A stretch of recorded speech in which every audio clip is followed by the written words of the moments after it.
Let's go Oilers! Hey, hockey fans! Welcome back. Welcome in if this is your first time joining us for Today in Hockey.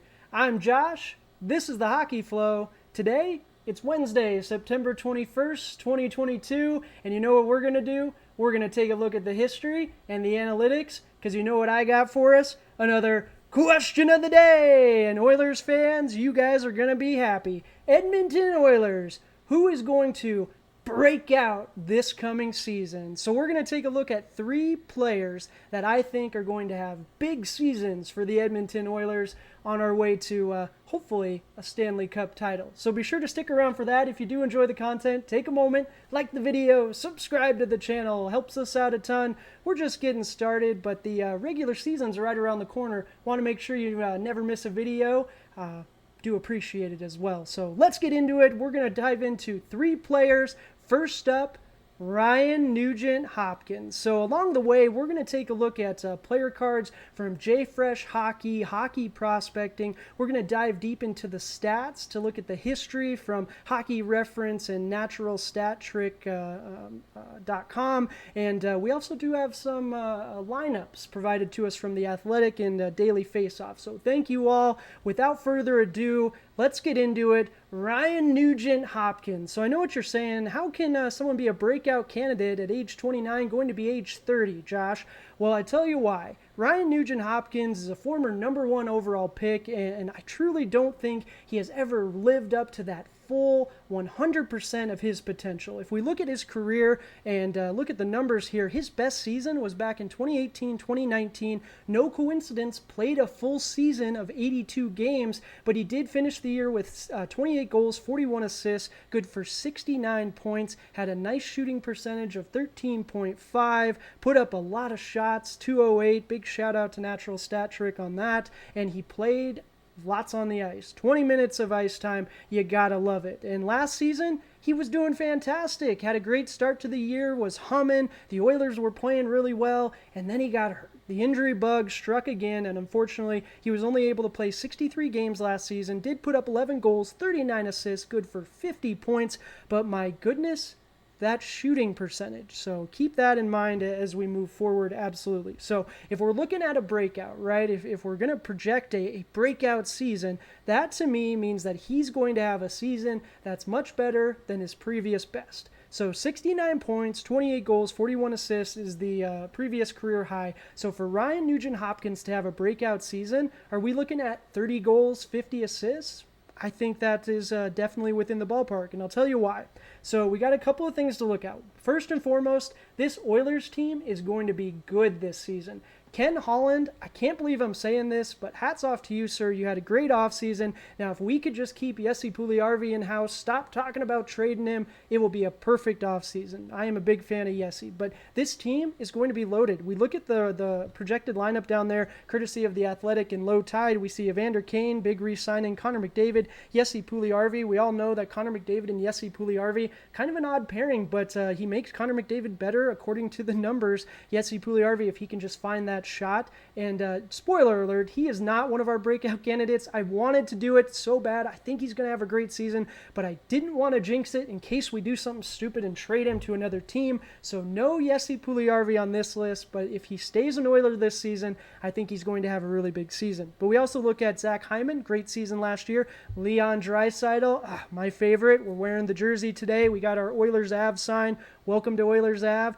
Ryan McLeod, another name to watch, another young gun. Warren Foegele, quiet, didn't have a huge season last year, but does some of the dirty work. And then Ryan Nugent Hopkins, there he is, the man, the myth, the legend, the man of the hour, slotting in third-line centerman next to Kyler Yamamoto. And the fourth line, Matthias Janmark, Derek Ryan, and then the young buck, Dylan Holloway. Spoiler alert, we are going to be talking about him in a little bit. So if we look at the lineup and we look at how good this team is going to be, one thing that I think is very important moving forward is going to be consistency in roles. Not necessarily of what position you're playing, because this team has a lot of flexibility in it. You can move Leon Draisaitl over to the wing at certain times, put him and Connor on the same line, let Leon take the face-offs, but we all know Leon loves to hang out on that right wing. You could slide Nugent Hopkins up to the second line, kick McLeod down to the third, third. But wherever you slot in people, the important piece is the consistency in their roles. And that is something that I think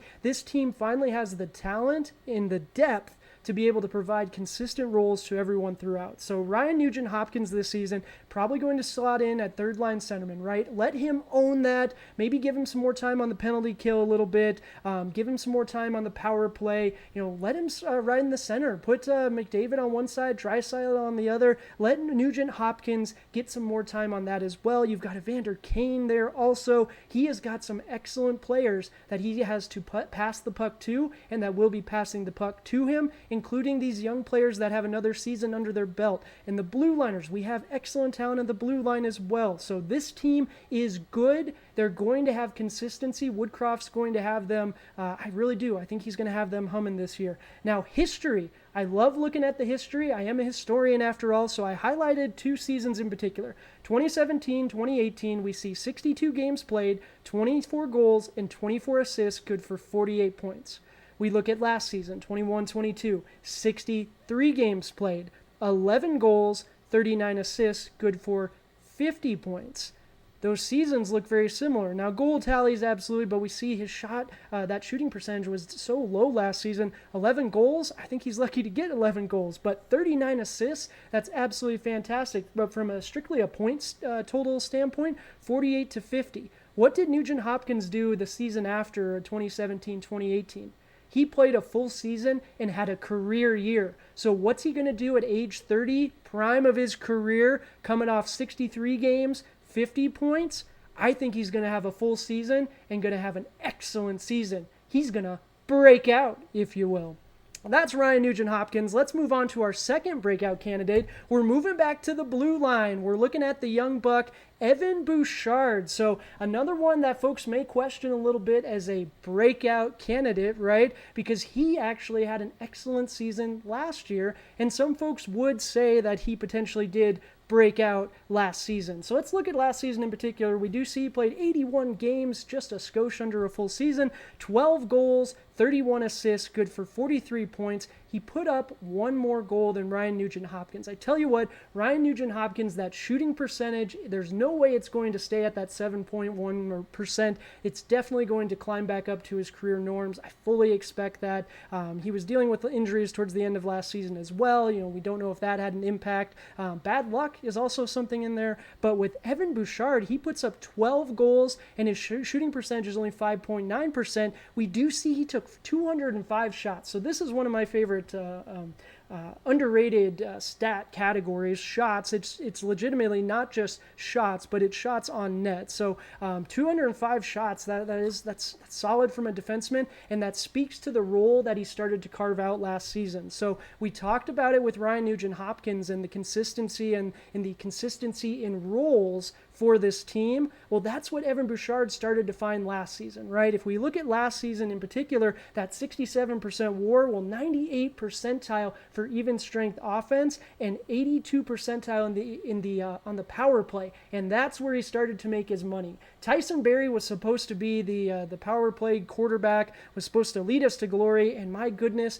I don't think I yelled at the TV for any player more than Tyson Barrie last season. I really thought the Oilers were going to get rid of him in the offseason, trade him, something, but either they didn't get enough back that they wanted, or maybe they are just fingers crossed that Tyson Barrie returns to the Tyson Barrie of old. But Evan Bouchard is taking over Tyson Barrie's role and is going to quarterback the power play moving forward, and he already started to do that last season and absolutely played fantastically. And that was as a young 22-year-old, right? What's he going to do as he gets more experience, more reps? We talk about it with all these potential breakout candidates. We need the experience, right? We absolutely do need the experience. We also look at the projection, right? Big shout out again to JFresh Hockey for the projection card. Now we see it a little different from Nugent Hopkins, where we see with Nugent Hopkins, right? 50% WAR to 66% on the projection this season. That supports us in a potential breakout, right? I still think it's going to be higher, right, for a breakout, it needs to be higher,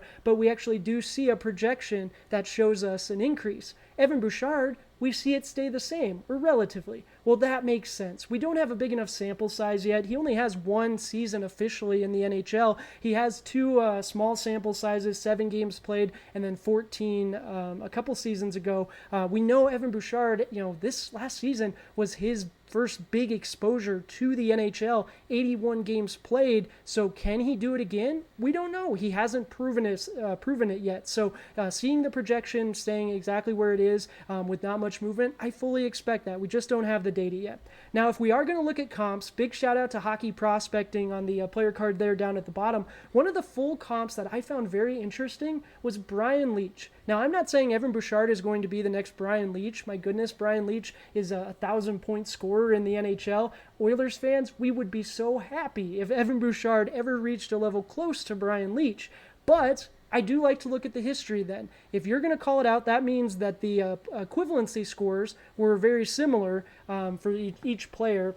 And so if we look at the history and look at the numbers, I pulled Brian Leetch's years 2 through 4 in the NHL. We're looking at 88 through 91. And that first season, little different than Evan Bouchard, right? That second year, he puts up 71 points. That's really Brian Leetch's breakout season, I would say. But then we move into the next season, and we see the point total of 56. That's a little closer to our 43. Okay, all right, maybe adjustments for eras, things like that. Okay, 56 to 43. But then we see in his third year, his fourth year, look at that big breakout. 56 points to 88. We see the goals only increased a little bit, 11 to 16, but it was the assists. Look at that jump, 45 to 72. I absolutely could see Evan Bouchard having a similar jump just based on getting more minutes and who he's going to be playing with. We talked about it with Ryan Nugent Hopkins. These other players are going to be reaping the benefits of playing with superstars. A full season with Evander Kane on this team too,